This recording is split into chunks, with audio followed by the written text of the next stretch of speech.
All right, so welcome everybody to our third panel from the Global Virus Network on H5N1. I am Dr. Maggie Lynn Bartlett, who is the program director at GVN as well as a virologist at Johns Hopkins. Our first panel delved into if H5N1 is a risk, and yes. Our second delved into if we had diagnostics and quickly devolved into the logistic challenges. And today we have decided to expand that conversation and talk about the logistics and the biosecurity, as well as the pandemic resilience strategies that are in place. And so we are joined by several esteemed guests. Yes, Marianne, you were able to join. I'm so pleased you are here as well. And so we have Dr. Gaston Bonifant from the US CDC here with us, Dr. Megan Davis from Johns Hopkins School of Public Health, Dr. Florian Kramer from the Icahn School of Medicine, Dr. Gage Marino from the Broad of MIT and Harvard, Ms. Laura Sauer of the University of Nebraska Medical Center, and Dr. Marian Koopmans from Erasmus University. And I'm so pleased that we have this incredible brain trust together today to talk about H5N1. And so I'm going to go ahead and kick it off by starting the discussion on biosecurity measures that we have in place for H5N1. And I might lean into Megan to get us started on this topic. That's a great topic. So hi, everybody. I'm actually a former dairy veterinarian. So when you say biosecurity and dairy farms, I have a vision of these barns that have roofs and open sides where the birds can fly in, the rats and mice can come in, the feral cats are attracted to the mice and to the birds who are attracted to all of the grains that might be fed to the dairy cows. And so biosecurity in terms of the wildlife dairy cow interface has not really been on the radar for dairy practitioners or the dairy industry, given that a lot of the reasons for having these open air barns were meant to actually reduce respiratory disease in cows. So there's going to need to be, I think, some rethinking of how we might prevent wild birds from coming into contact with dairy cows, which we know is happening not just in terms of the initial spillover, but also we find dead wild birds on the farms that are affected. Yeah, such an important point. And I might just open it. No, I'll open it if anyone else has comments to add in, because I think, again, it was news to find this in cattle. And then when you start thinking about exactly what you said, birds flying right overhead, the infrastructure is very different from a pathogen awareness point of view. Yeah, if I might add in something. Yeah.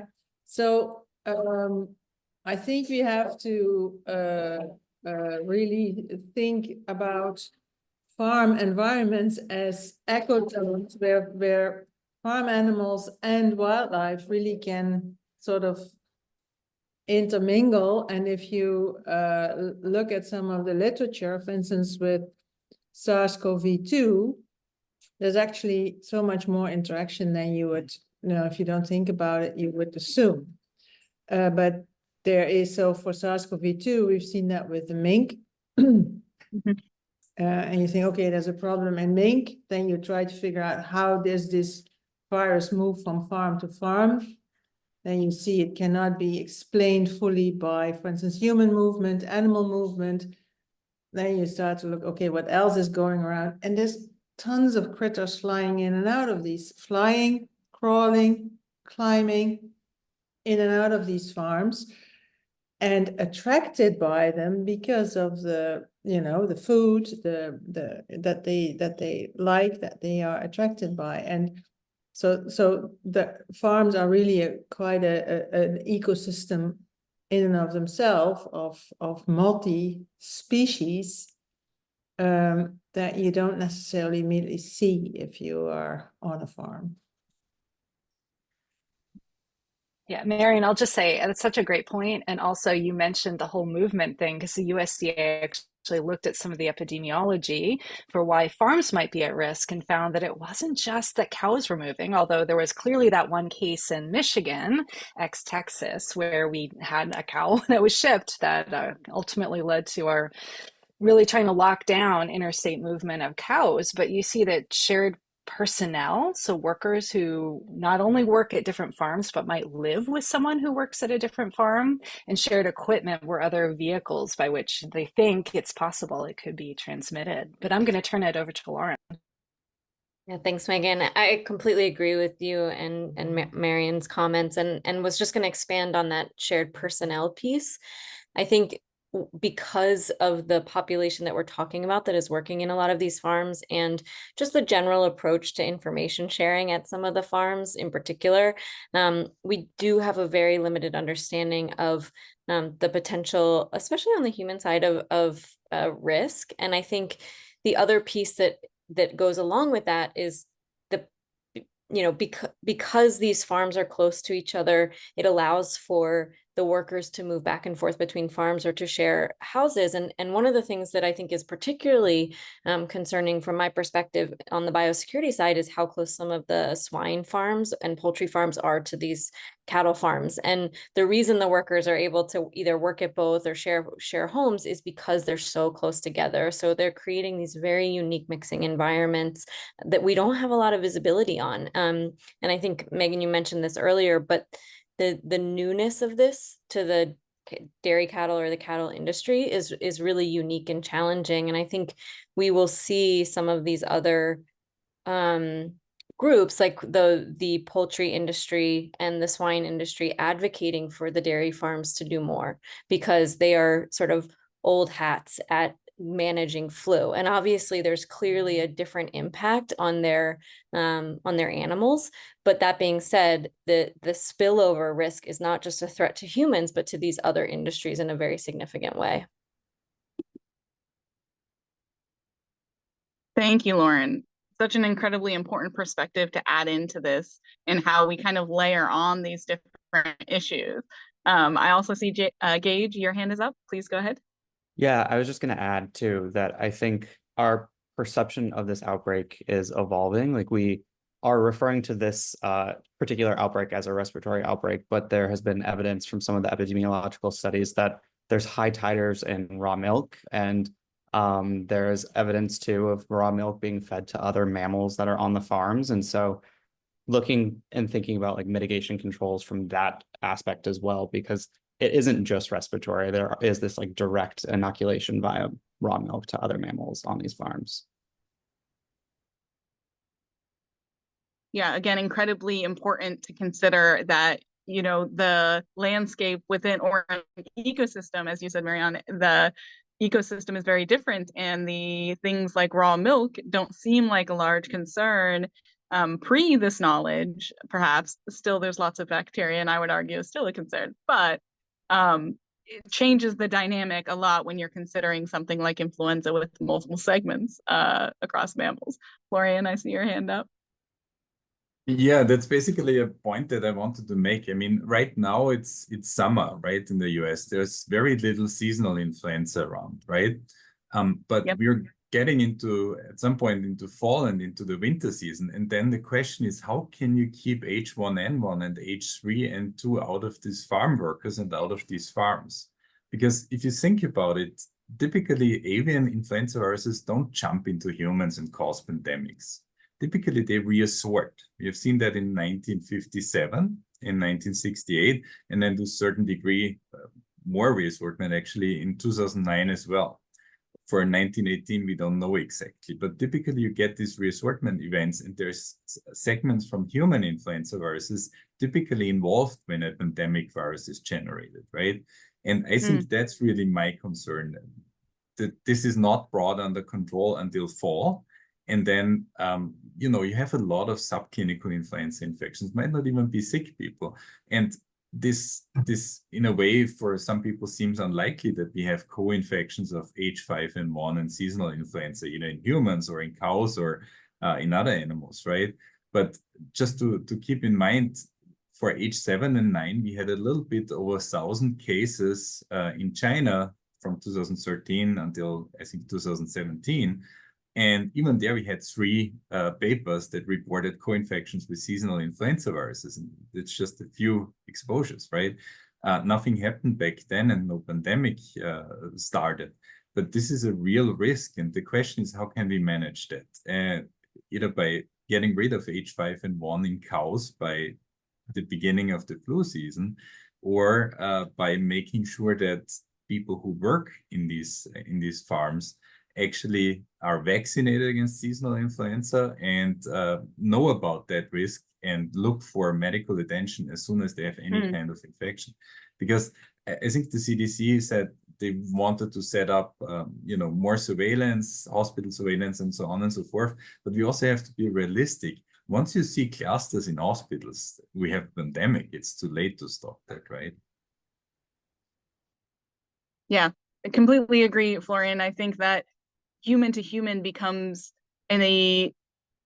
not a good measure to declare a pandemic or to start readiness plans. We need to have those signals well before then. And even I'm at the CEPI Pandemic Summit currently, and that's been heavily discussed, is what are those signals? Because they haven't been fully delineated, which I think this is a period in time with this strain circulating in cattle ahead of flu season that we could and we should mobilize based on the expert opinions, including those in this room. I think I saw Megan's hand first. Yeah, although I might need to give some of this to Gaston. The CDC announced today about the mobilization of funding, not just to help support seasonal flu vaccination for agricultural workers, but also, I think really importantly, they allocated an additional $5 million to partner groups who already are on the ground working with these vulnerable workforces. A lot of them are immigrant or migrant. They may face, threats of deportation. They have other employment vulnerabilities. Access to healthcare can be quite limited. And the strategies you might use to really engage them to get uptake of seasonal flu vaccine. And that's, I think, all CDC is doing at the moment with the, they do have an H5N1 vaccine, but I think because it's new and because this workforce is more difficult to reach, that they're trying to use something that's a little bit more tried and true and at least target the seasonal flu vaccination with campaigns and other materials to help with training. Could I jump in front of you, Gage, for a sec? Because I just want to respond to Megan and just ask a question of your thoughts on the risk to, as these programs roll out. I really appreciate the focus on working with local partner organizations. When I first saw this announcement, one of the things that I was a little bit concerned about is just sort of the level of health literacy and a potential misunderstanding of the impact of the vaccine. You're giving people access to a seasonal flu vaccine, super important. We always want people to be vaccinated against influenza, and we know that has a direct impact on outcomes, right? But if we're rolling out programs in the midst of a zoonotic outbreak of a different influenza to a population that A, does not typically get vaccinated, and B, that it's a different vaccine, you're concerned? Do you have any concerns about that or any thoughts on it? Oh, absolutely. And I think some of the other issues that we face with this population, in addition to just vaccine hesitancy, are also issues of, are you kind of meeting them where they are? And are you providing the information in a way that they can understand? So we know that some of the partner groups use more like pictorial training materials because of issues related to literacy. We also recognize that a lot of times you have to meet them with, in their language, which may not actually even be Spanish. You may be looking at indigenous languages and other cultural aspects that could be really important. So I think it's critically important that they be met where they are, not just with trusted partners who have partnered with them for a long time, but also related to the kind of ways that we might be able to understand what their motivations are, understand where the hesitancies are, what the barriers are, and really address those. So certainly, I think we probably will actually end up needing more money than the CDC has invested, because when you're talking about a decentralized strategy, you really need a lot of investment in people who are going to be on the ground and do the work, the medical anthropology work that's needed to really engage. So super, super important point. Yeah, thank you for that, Megan. I'm going to call on the hands, but I also want to open the stage for Gaston to comment and join in our conversation. He can't use his camera, but his perspective is very valuable here. Yeah, unfortunately, I cannot speak on behalf of the CDC. Right. And that being said, I have also been removed from the flu division. So I no longer work with the flu division. I don't have as hands-on experience that I once did a few years ago, but all the points that have been made are very valid. You know, in a way, it's beneficial that we did just go through the COVID-19 pandemic, because everyone should be more or less familiar with general procedures around preventing the spread of respiratory diseases. But one of my hesitancies is the seriousness that the individual workers will place on the potential that this can become something much more than it is right now. Right now, it's just a little blip on everyone's radar, but if protocols are dropped and we're removing PPE before we should, or reusing PPE, transferring between different farms multiple times a day, you know, that can really open up this situation into a much more serious conversation that I think we've spoken about briefly, where, you know, if it gets to the point where we're only monitoring data within the hospitals, it's too late. So we need to focus more so on the actual points of origin where these little blips on our radar are popping up initially, and kind of nip it in the butt right there. Yeah, So such can an I important ask you- aspect. Go ahead, Marion. Yeah, I can ask a question. So looking at it from a slight distance is, to me, it's not clear if there's an all-out effort to try and get rid of it in cattle. Because that to me seems so fundamental. And then, because then, you know, focusing on the workers is of course important, but it's, you know, we have a saying, is you mop the floor while the faucet is running. That's not very effective. So I don't know that. I cannot get a sense of it just looking at the public information coming out, but is there really an effort to try and get rid of it in cattle? And do some of you think that's still possible? So it's, to me, that's been surprising that it doesn't sort of come across as this is what we want to get rid of. So that to me still seems like it should be the main priority. Yes, I think you'll get lots of nods here. I'm going to let Megan take it away, but I think we're all very surprised that it hasn't been, as you said, let's nip it in the bud. That's not what's happening. Megan?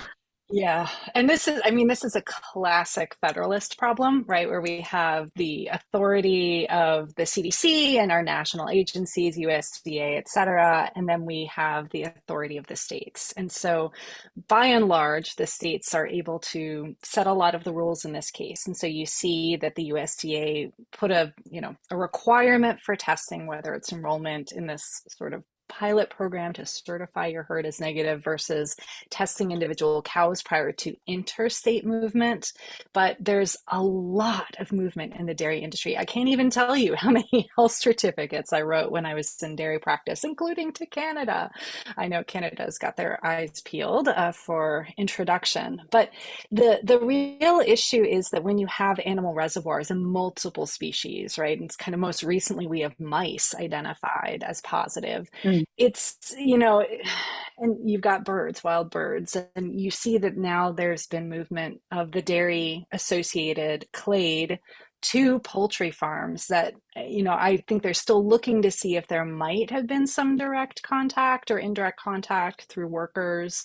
But, here you have a giant event where you've got millions of poultry affected in Colorado.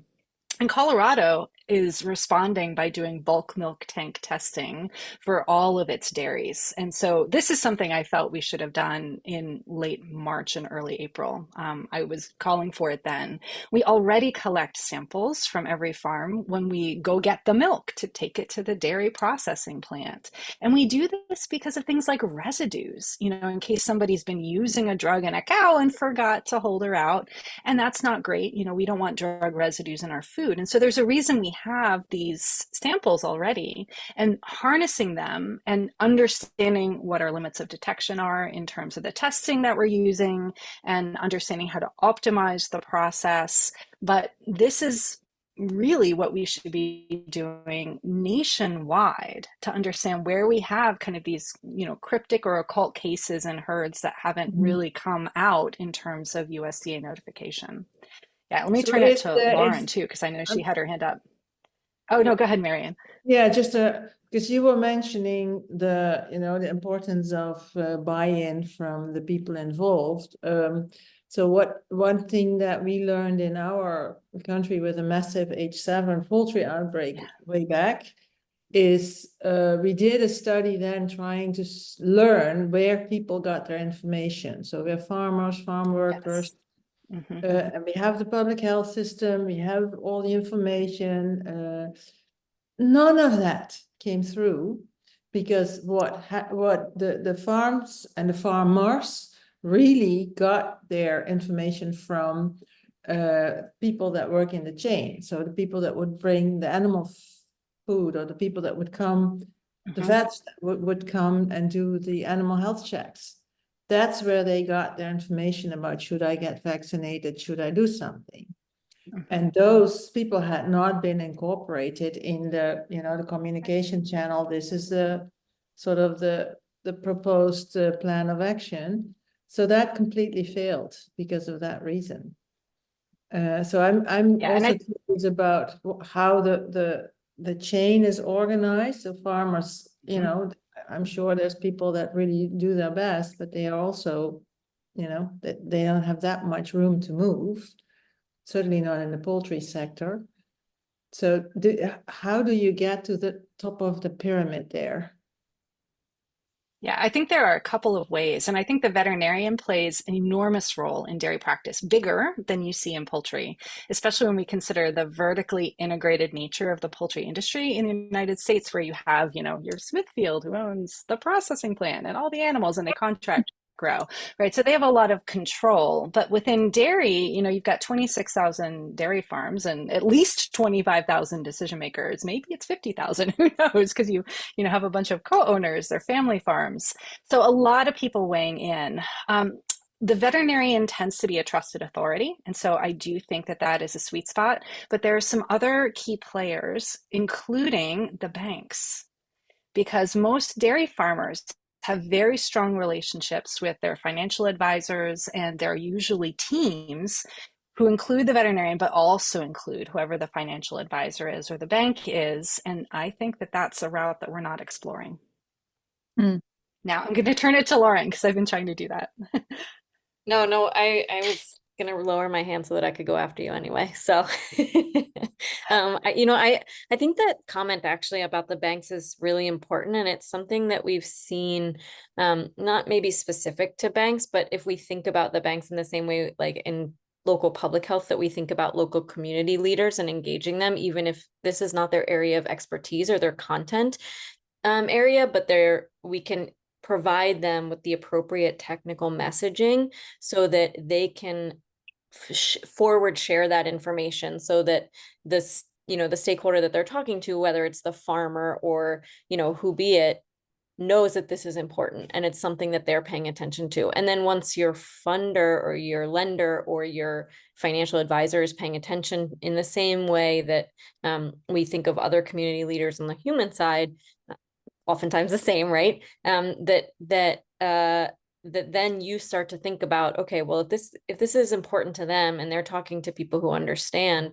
that, then it will be important to me, and because I need to maintain that relationship. And so I think there's a pathway there. I love that suggestion. I also, just to Marian's original comment about mopping the floors when the faucet's still running, it really feels like, I mean, this is such a textbook zoonotic pandemic introduction space that we're in. Like, I think I've literally read examples like this in the IHR, scenarios that they talk about. Yeah.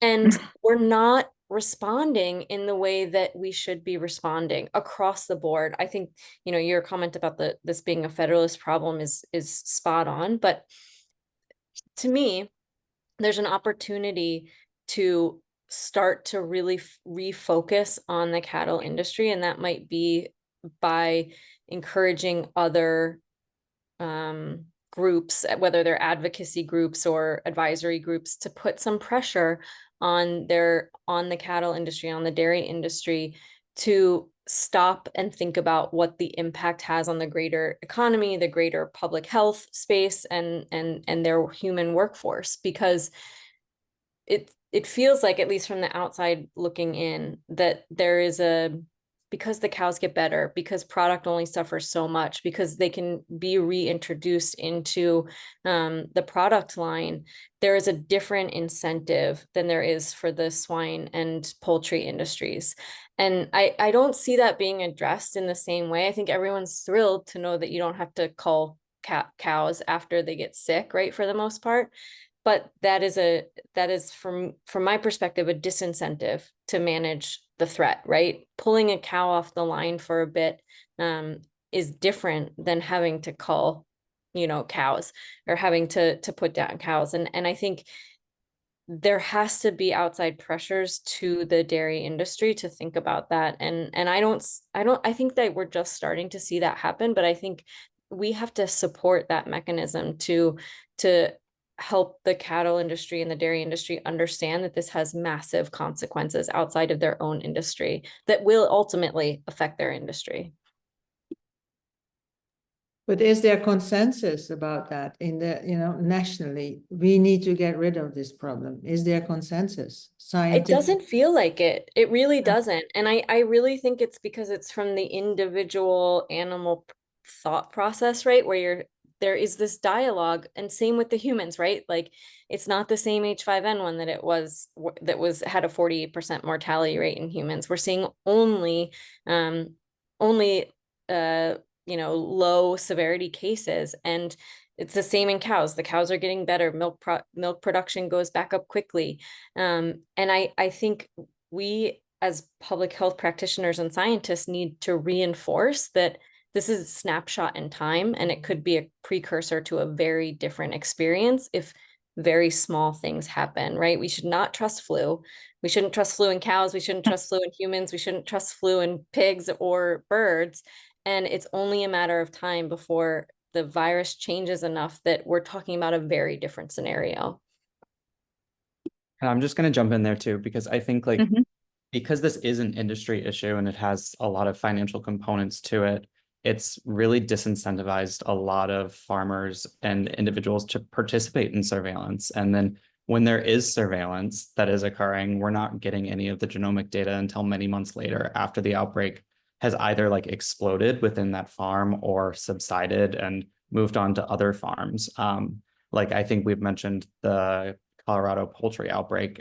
We have genomes from the humans that are associated from that, but we have no genomes, as far as I've seen, from the poultry associated with that outbreak. So we're not even really able to say if it was a cattle outbreak that went into poultry and then into the workers, or the directionality of how that worked. So I do think that there needs to just be a lot more surveillance that's occurring, whether it's testing and then some amount of sequencing to track those changes and look for, any new mutations that are occurring, but also inform how this outbreak is progressing and, how it's hopping through different industries if it continues to do so.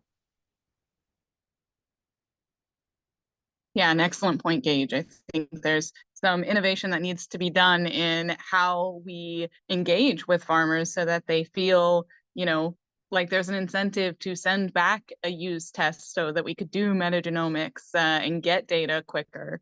And so important to think about what that looks like, instead of blaming the messenger, accepting that, we've already seen the virus is there. Time to get a real handle on where it is and move forward. Yeah, and it seems like, we have all, I think, like learned a lot of these experiences through the SARS-CoV-2 pandemic with the variants of concern and where they were originally detected and spread from. And a lot of those lessons, I don't think we've necessarily translated into this outbreak yet, but hopefully we will in the coming months. Yes, I think the optimism is much needed in this space, and how we use this as an example to address, or maybe, you know, the framework for how we wish the last pandemic had started as far as science and, you know, what are those signals and what was put in place. Florian, I see your hand up. And then I will pivot to, I see the questions. So I'll pivot to those after your comment, Florian. Yeah, I have one more comment. I mean, right now, what's being done is basically trying to restrict movement, right? Basically making sure that the virus doesn't move around with the cows anymore, and trying to protect humans by, you know, providing PPE, right?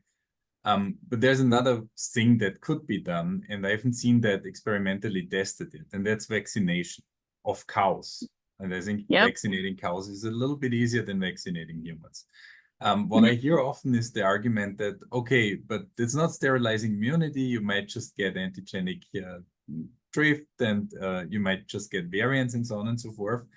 But I think we are in a very different situation with this virus in cattle right now as compared to the, for example, influenza viruses in swine, right? It's not, and I think there's pretty good data by now. The main transmission route is not really respiratory. It seems to be milking equipment. It's replication in the udder and not in the lung. And cow's milk has a ton of IgG that you can induce by basically intramuscular vaccination. So I believe that vaccinating cows could actually cut down on transmission a ton. It might not be sterilizing immunity in the end, but it might stop the outbreak in combination with all these other measures. Now, I haven't seen any experiments from the USDA or from somebody else where they would use we have a matched vaccine strain, right, Astracan, where anybody would take that vaccine, which to my knowledge is available, at least in small amounts, vaccinated cows and challenge them, right? I think that would be a really important experiment to do, to see if you could stop that virus from infecting animals. And if that works, maybe that should be the next step, to go and vaccinate cattle, maybe make that mandatory, or at least, provide that as countermeasure. I think that's not something that's explored, and I actually don't understand why people are not trying to do that. We would do the experiments here, but I don't have space for cows in Manhattan. Yeah. Well, and even I was just going to jump in and say, putting, I mean, you're practicing that, I understand. So I have done veterinary medicine way back when, and where a cow with mastitis, if it's not curable, you just put them dry. You know, that could be done if you did a combination of those things, all reducing the level of shedding. That could actually lead to just stopping this outbreak, wouldn't it? yeah. I think that's a really great interesting point. Yeah. I was just going to say the USDA has put out a call for interest from manufacturers in terms of development of an H5N1 vaccine. I'm a little skeptical, not in terms of whether or not it would be effective, but whether there would be uptake. And some of that has to do with the just cost benefit for the dairy producers at this point. The other is that there are trade barriers for some products if animals have been vaccinated. And this has been a problem that the World Organization for Animal Health has identified. They put out a statement saying, hey, countries, you shouldn't, base your trade agreements on this. But some countries that import products can't differentiate between a naturally exposed animal and a vaccinated animal. And so they do have restrictions. And so it's a really complex space in terms of the import-export market. The other just little thing is you can't just dry off a cow. So there are production cycles, and typically what you'll do is if a cow is not doing as well in terms of production is you will cull her, and there are now indemnification programs from the USDA, similar to the indemnification programs that are used for poultry. You never quite get the full value back, but it is at least something more, and that's been seen as a carrot to help motivate farmers to participate. But again, it's all still voluntary. So, But it's great points. so I know those arguments. We have the discussions over here as well, but it's all working from, oh, it's there and we need to sort of mitigate. It's not working from that we have to get rid of it for a good reason. And that to me is, what can be done to move that up an agenda, or is that just a lost cause? Because to me, that's the big amazement of how this is being handled. Yeah, but because all of these points are, of course, they are real points. But if there is an emergency declared, stuff happens. Different stuff can happen. And this is really handled like, oh, it's business as usual. We can handle diseases. This is how it works. Oh, there's barriers. Yeah, we can. The sense of urgency is really low from what I see. And it's not, I think the big challenge also is none of us can, I think, predict if this would eventually lead to a pandemic, which of course is also the research space that needs investment. But if that happens, we cannot say we didn't see this coming.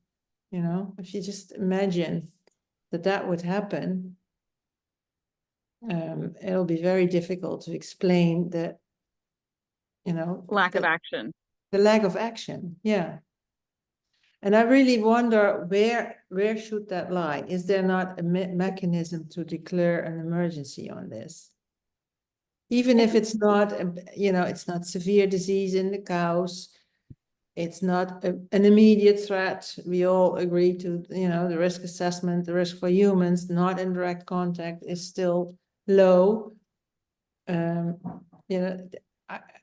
think it's fascinating because this is our, we could maybe even prevent pandemics, but then this is the space where that would happen. And it's not none of the science, but it's really how do we get to decision making about this? And who does that?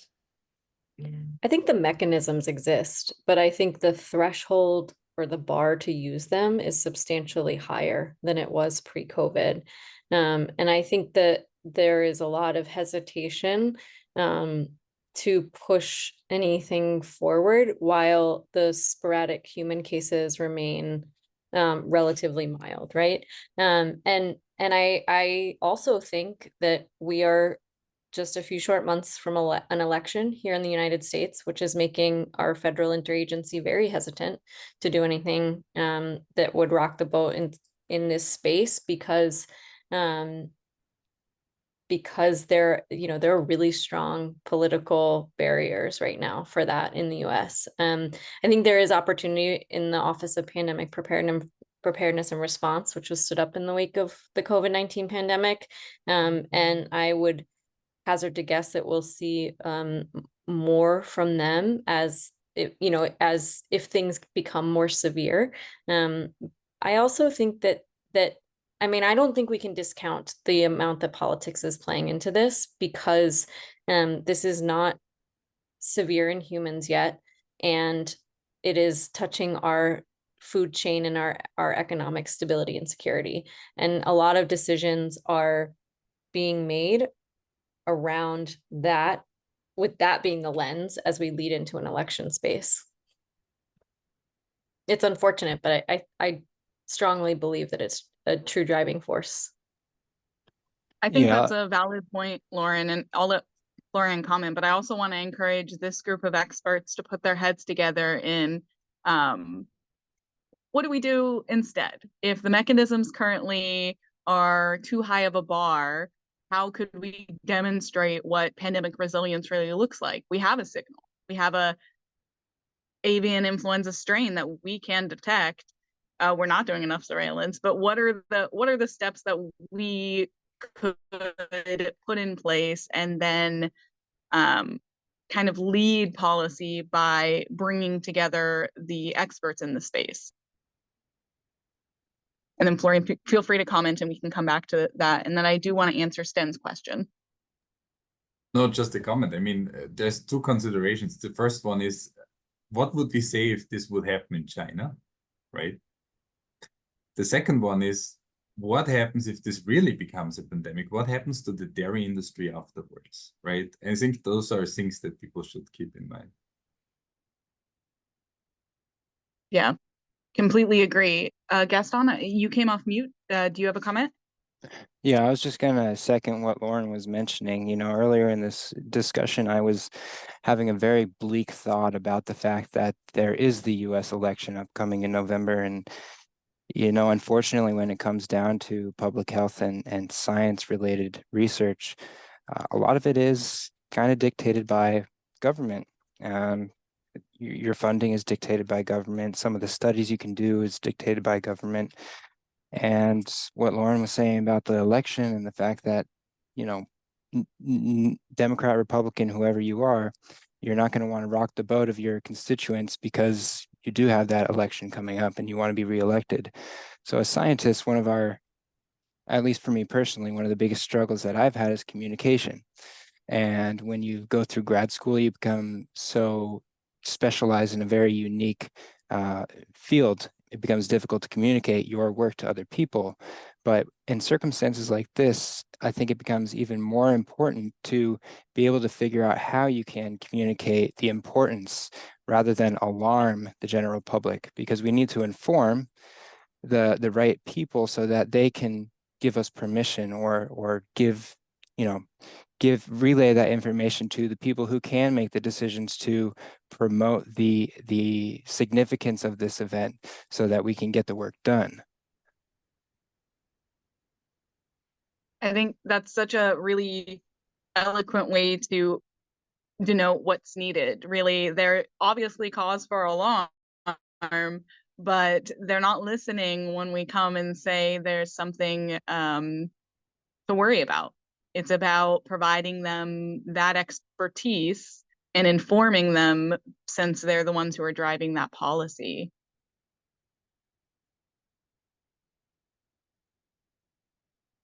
And so I wonder, in that regard, you know, if we envision what it looks like, who are the people who need to be in a room to start discussing this and to really make that happen? Obviously, experts like yourselves, but then other, whether it's representatives high level at USDA, FDA, CDC, or like the US Dairy Association, you know, people who are going to disseminate that information downstream and have a vested interest in likely others, like I'm sure there's a US Poultry Association that's not too pleased that poultry have to be cold currently, right? Yeah, Maggie, I think on that point, there is, like, I think I mentioned this in the beginning, but there is an opportunity. I think it's already sort of happening organically, that the poultry industry and the swine industry are putting some pressure on the dairy industry to do more of this work to try and actually stop the pandemic or stop the outbreak from happening. But I think we can't rely on industry to enforce for industry. And I worry almost that when they become advocates, that the incentives change, and that the access of the federal government, but also state and local public health and ag changes, right? And so I think we have to be really careful in how we encourage, but also enforce what needs to happen to actually try and stop this. And I mean, I don't have a good answer, but I do think, like I said, I think there's an opportunity for OPPR to push in the interagency space. And I think there's a real opportunity for use of the Commerce Clause to start doing more federal activities that are both incentivized, but also there's a carrot, but also there may potentially be a stick if you don't participate and you don't do what you're supposed to do. incredibly important. And we have several questions, so I want to pivot to those. Sten Vermond is asking about if we can pay farmers for specimens to get to some of these interesting research questions. Yeah, so the USDA has the indemnification program, which means that if they do testing, those costs are covered, whether they're reimbursed or just flat out covered. And for cows, if the milk is lost or they have to cull a cow, again, they don't get maybe 100% of the cow, but they do get something that's at least, just below market value. So that removes, I think, the disincentive, but it's not the same thing as giving an incentive. And I'm not sure that the USDA is considering those like sweetening the deal kind of options. They don't typically do them in the poultry or swine industries. And so I think the potential concern they may have is that, if they do it for dairy, then they may have to do it more broadly with other commodity groups.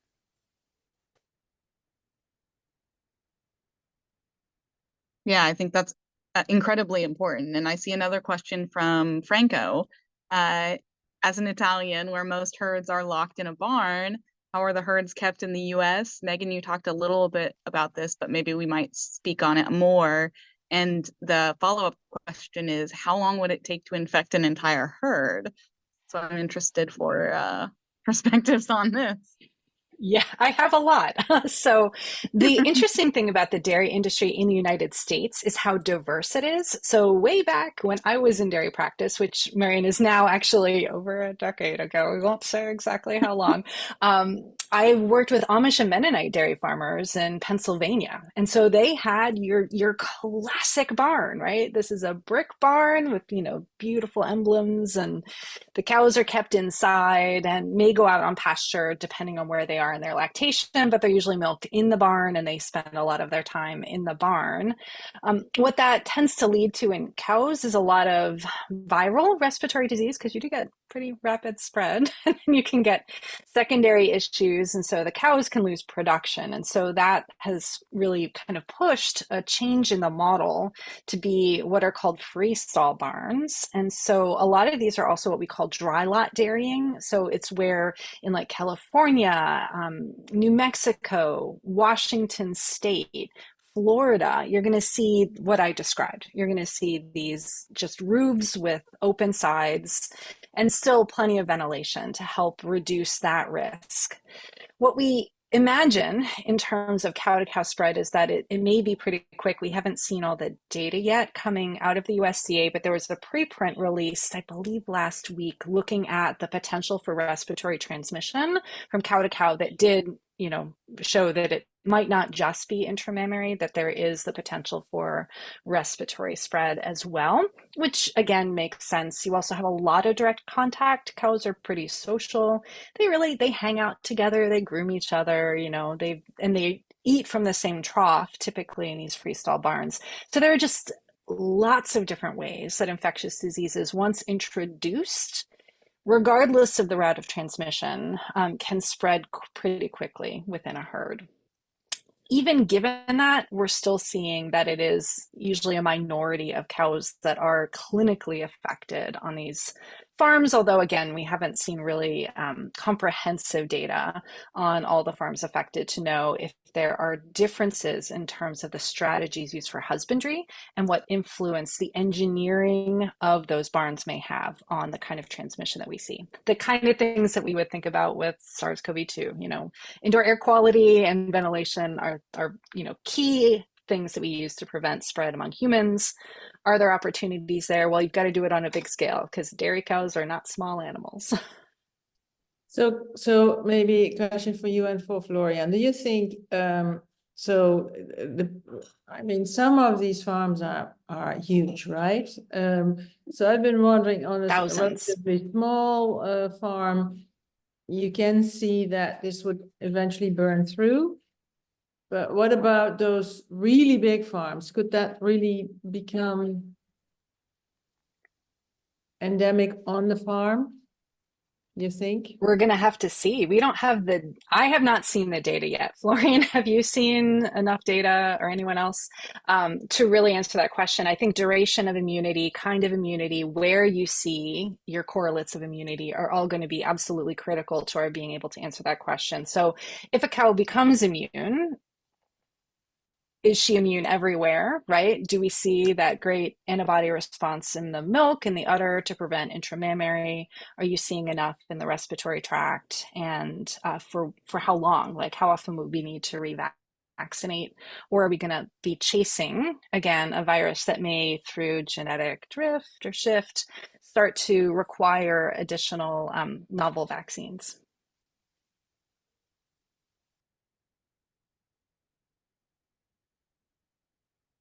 I see another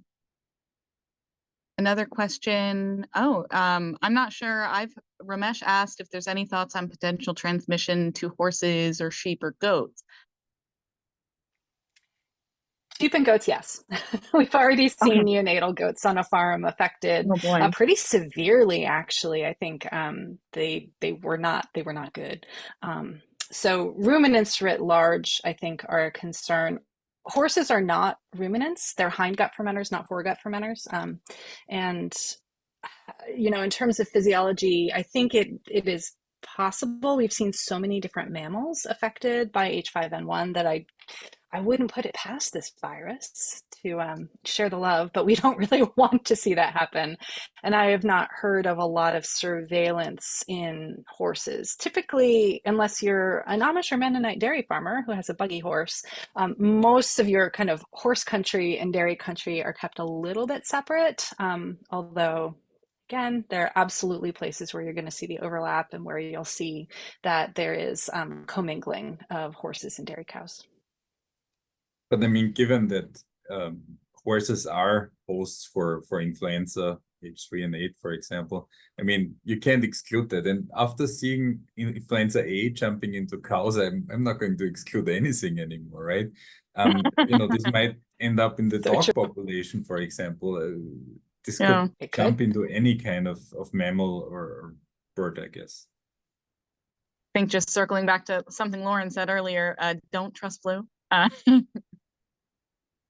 Yeah, I think related to that, I'm worried in the US, this is the time of year where we have small fairs, farm animals being displayed in sort of conjugate settings. And I think, and children and elderly people showing these animals, I think we've all seen, I think it was Andy Bowman's image of like a bunch of potlucks, crock pots set up for a luncheon in front of a swine display in the farm. So I think, there's a lot of potential for mixing and mingling in these 4-H fairs and things like that are absolutely essential to rural America in the exact same spaces where we have massive dairy cow outbreaks and massive poultry culling operations going. And so I think paying really close attention to something that seems like a relatively small piece of the puzzle, but has the potential to have huge impacts is really important as well.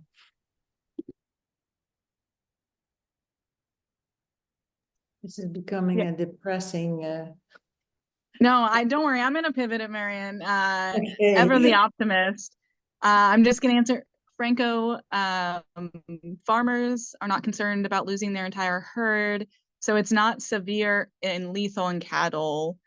And it can be, but it's rare. Rare. Yeah. Okay. Yeah. And then, the farmers, I don't know that they're asking if they're waiting for any incentive. I don't know. I think that they're not feeling the hit currently, versus waiting for an incentive, but I'd welcome other thoughts. Yeah, I think that's right, Maggie. The incentive has to be extremely high because they're not seeing the large financial impact that like a culling operation on a poultry farm would feel and see. And so the incentive is not high, and the incentives that have been created are not high enough to draw out the dairy cattle industry to take advantage.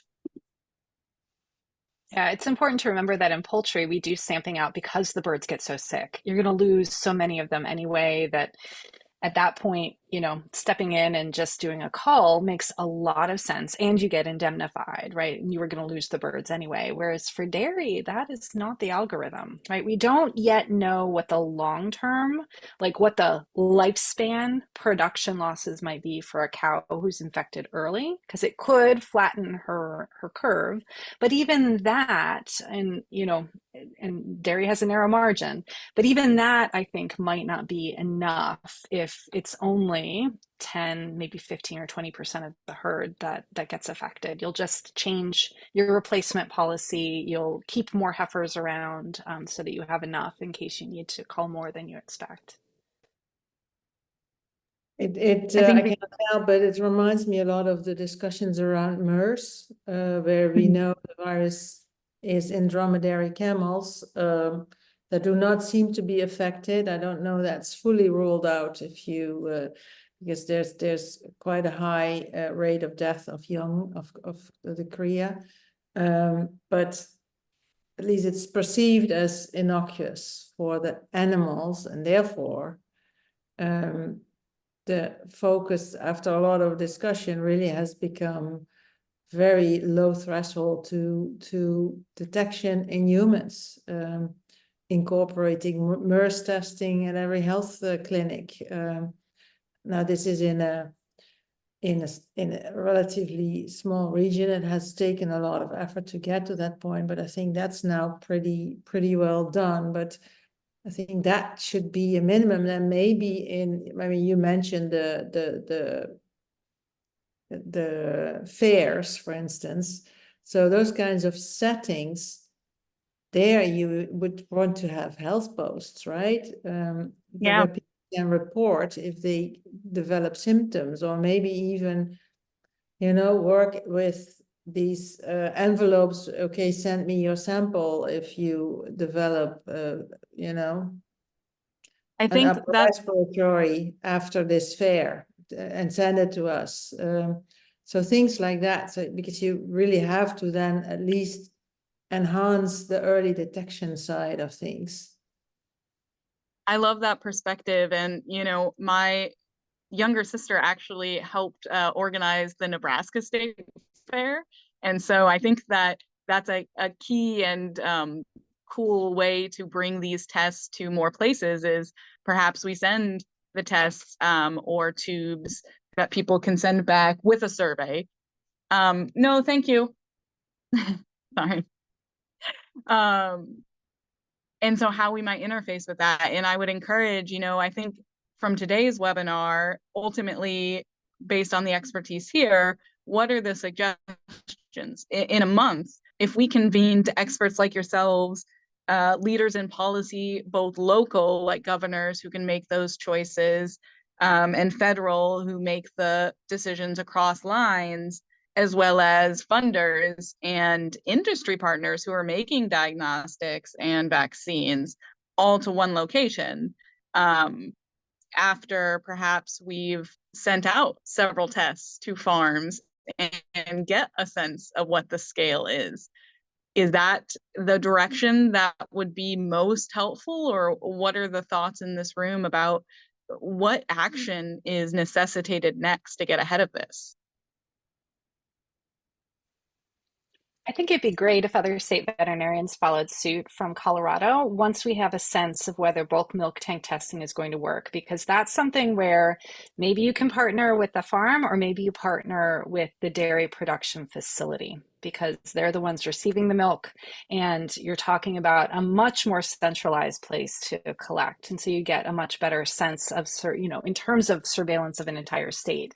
And then if you do this both in states where you have outbreaks and in states where you don't, but perhaps are detecting the virus inactivated, but in pasteurized milk samples, right? Or you're seeing wastewater pings, even though those could be from wild bird introductions. That would help us triangulate the scope that we don't see, right? So right now we've got the classic Titanic problem. We've got this iceberg and we don't know the shape or how big the problem is underneath what we're able to see. And I think we need a much better sense of that And we probably need to do a little bit more in terms of within state movement of cows and shared workers and shared equipment. And so that may mean really trying to prioritize a workforce that has not traditionally been well prioritized, and not in a, really kind of more aggressive sense, but in a more participatory sense. Like, how can we invite them into this? How can we help protect them better? Not just in terms of the PPE, not just in terms of vaccination, but also in terms of all the other aspects of the context in which they currently work. Yeah, I agree, Megan. I think what I was going to say is very related to that. I think in a lot of these environments, there are community organizations that already work with these populations, have a long-standing trusted role in the communities that they're serving and working with, and we're not taking advantage of them. I think what CDC did is a potentially good step, right? Where they're funding a very specific approach to engaging these populations. But I think there's a lot more, there are tons more groups that are already working in this space that we're not taking advantage of their expertise, their experience, and their trusted role in the communities, and we should be. Yeah, like Migrant Clinicians Network as well. There are many ways you can get to them through their providers or other agencies that work with immigrant and migrant populations writ large. Such a great point. And I was just going to hop in too at the end and say something about, I think there's a lot of room here for like citizen science. I think a lot of other people in the community are interested in this. And as we scale up testing in pasteurized milk and trying to sequence from that to see what's going on, engaging the community and everyone else to like purchase milk or just send a little vial of the milk that they've already bought in their routine grocery testing to labs in different states that are going to do the testing and sequencing. I think that there's more room there that we need to develop and grow on. Yeah, what a great point, and something I'll follow up with you, Gage, about, because I think launching some sort of citizen science in this wake might be very intriguing. And I appreciate everyone for joining, and all of your insights have been incredibly useful and helpful, and we will share this widely, as well as follow up soon about perhaps one of these, a forum of some kind, getting people in the room and making some of these things happen. So thank you all so much. I look forward to being a more resilient to pandemic group in the future. With that, we'll talk later.